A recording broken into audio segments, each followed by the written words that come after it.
Guys, may chichika ako sa inyo about sa affiliate. Alam nyo, sa pagiging affiliate, hindi talaga guys ay lahat ay pwedeng kikita. Lahat ng gustong mag-affiliate, lahat kikita kaagad dito. So, nakikita ko yung itsura, yung aura. Alam mo yung lahat ginagawa lang para makabenta. Totoo yun guys. Kaya, dinanas ko yan eh.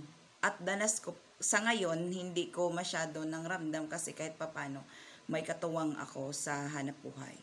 Pero, yung talagang ikaw solo ka, ikaw lahat ang kumakayod. Ramdam ko yan guys, napakahirap.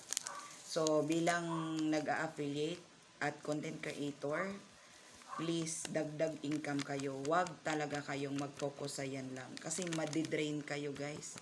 Hindi pwede yung wala kayong other sources.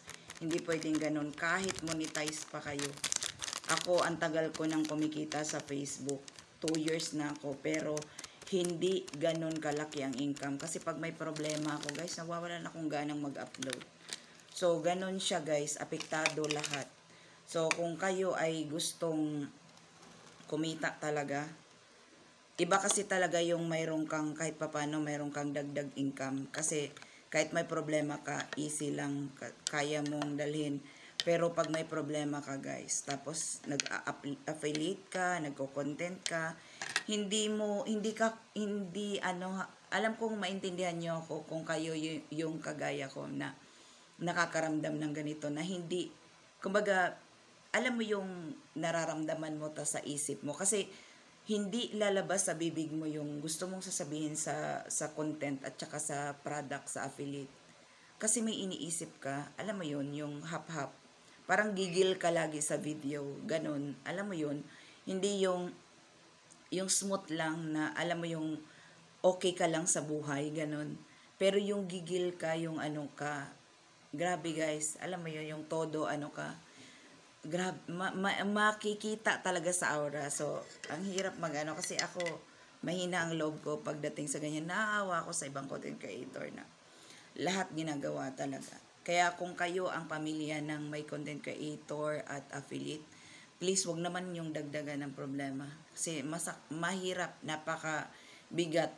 Ang dami kasi biruin mo ha, nakahiga tayo, nag-i-imagine tayo kung ano yung dapat nating gawin, ano yung kasunod, ano yung pwede pa, ganon. So, ganon siya guys. Hindi basta ka na lang nag-upload, nag-video ka, kikita ka. Hindi ganon kadali. Yung kumbaga yung isip ng bilang pagiging content creator. Kaya, wag nyong ibigyan ng distraction, wag nyong bigyan ng problema. Kasi, pag na-distract yan, Diyos ko, sabi nga, mental health is kailangan talagang alagaan. Kasi yun talagang una eh.